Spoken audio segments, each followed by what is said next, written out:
بنی اسرائیل موسیٰ علیہ السلام کا دور ہے، ایک شخص ہے بڑا گنہگار ہے، آپ اس کے گناہوں کا حساب اس واقعے سے لگا لیں کہ کتنا گنہگار تھا۔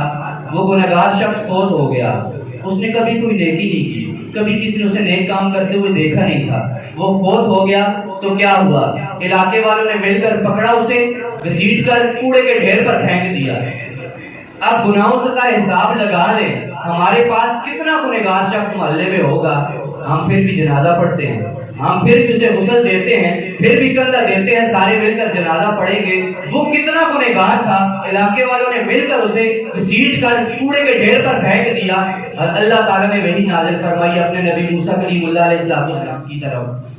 اللہ نے پیغام بھجوایا ہے، موسیٰ میرا ایک دوست فلاں کوڑے کے ڈھیر پر پڑا ہے، اسے اٹھاؤ، اسے اچھے طریقے سے غسل دو۔ اور آج جو اس وقت پوری دنیا میں ایک نبی موجود ہے، یعنی کہ موسیٰ علیہ السلام، یہ نبی خود اس میرے دوست کا جنازہ پڑھائے، خود اسے کفن دے اور خود اسے دفن کرے۔ موسیٰ علیہ السلام اللہ کا حکم تھا، نبی اللہ کے حکم کے پابند ہیں، اور اگر نبی پابند ہیں تو سوچو ہم کتنے پابند ہیں۔ اپنا اور میں اور آپ اپنا محاسبہ خود کر لیں کہ جو نبی ہو کر، جنتی ہو کر اللہ کے حکم کا پابند ہے، ہمارا تو فیصلہ بھی ابھی نہیں ہوا، تو ہم اللہ کے حکم کے کتنے پابند ہیں۔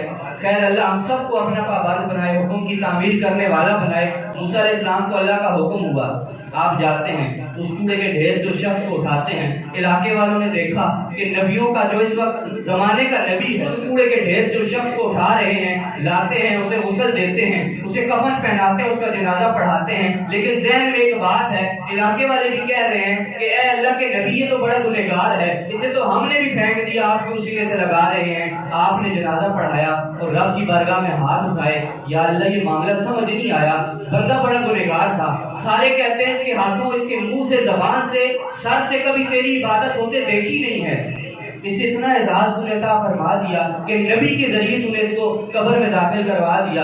اللہ تعالیٰ نے وحی بھجوائی، اے موسیٰ بات دراصل ایسی ہے کہ اس نے ایک دفعہ ہے بڑا گنہگار ہے، بڑا خطا کار ہے، اس کے گناہوں پہ جائیں تو فیصلہ جہنم کا ہے، لیکن اس نے ایک دفعہ تورات کھولی، جب اس نے تورات کھولی تو میرے آخری نبی کا نام لکھا ہوا تھا تورات میں، محمد۔ اس کے دل میں اس محمد نام کی محبت جاگی اور اس نے اس کو چوم کر آنکھوں سے لگا لیا، اے موسیٰ میں نے وعدہ کیا ہے جس نے میرے مصطفیٰ کے نام کی بھی تعظیم کی میں اسے بھی جنت میں داخل کروں۔